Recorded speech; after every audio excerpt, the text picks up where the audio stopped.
Hello, and welcome to the review video for the Hikvision DS-2CD2385FWD-I. The 2385 is an 8MP turret camera with separate XIR LED window.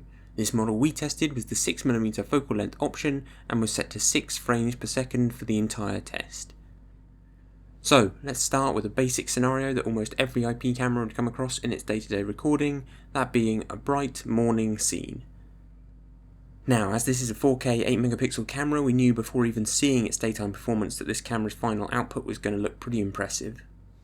But now we're actually seeing it with our own eyes, it's more impressive than we imagined, with vivid colour rendition and sharp details from foreground to background. Next we come to an average midday scene, and the camera performs just as well under these overcast conditions as it did in the brighter conditions. The only place it really begins to struggle is in the darker parts of the scene where some detail is lost, but this is just a standard for IP cameras of this price bracket. If you were to pay a little bit more, you could buy a camera with a specially designed low light sensor, but if you're looking for a camera for all conditions, an 8MP model is probably your best option.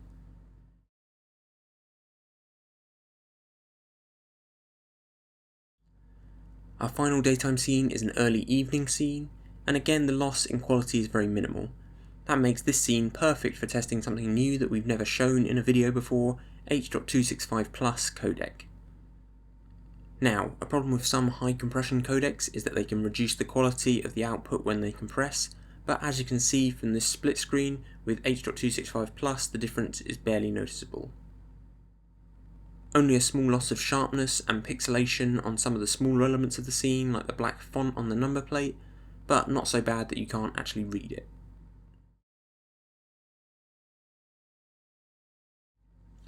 Now, as the IR activates, we come to the part of the test that is the deciding factor for a lot of people when it comes to picking the right IP cameras, the IR performance. The first thing that really jumps out at you with this camera is the almost full coverage of IR achieved by the camera's square layout of IR LEDs. What this layout does is bounce the IR light in all directions. This is a simple but important step up from the older style ring layout, where the law of perspective would draw the separate beams of IR light to a central point, creating a bright spot in the centre of the screen that falls off towards the edges of the scene. This broad coverage of IR is also really helpful for producing a much clearer, sharper IR image, with a much greater sense of depth in the image than most other IR performances. Now, one last thing to test before we wrap this video up is how the camera performs using H.265 Plus codec when recording at night. And again, as you can see from the split screen, just like the daytime codec footage, there is very little quality lost. In this case though, the difference is so small I don't think you have anything to worry about. One shot is slightly more washed out than the other, but this is more to do with the slight difference in time of recording between the two clips, and that one was slightly darker than the other at the time of recording. After this test, we really can't see any reason not to use the H.265 Plus codec, especially when you hear how much storage you can save using it. We recorded the original footage with H.264 at 6 frames per second and full resolution. The 128GB SD card we had installed in the camera lasted only 18 hours. When we switched to H.265 Plus and kept the rest of the settings the same, the card lasted a whopping 46 hours and 30 minutes. That's way more than double the original capacity. And that brings us to one final thing that relates to frames per second and having realistic expectations. We bring this up because it's the request we get most often from customers. I want to record at 25 frames per second.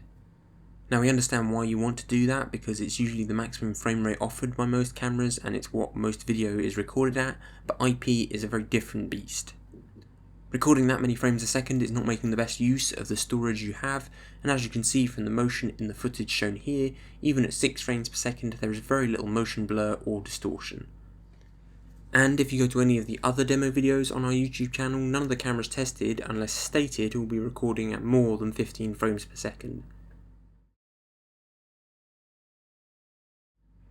Thank you for watching. Please subscribe to our channel for more reviews and helpful videos about everything IP. Don't forget to check out the full review and other camera reviews via the tab above this video, or if you're watching this on YouTube, by clicking the link in the video description. If you're interested in buying the camera, then click the box on the right of this video, which will take you to the Use IP webshop. Thanks again for watching, and we'll see you in the next video.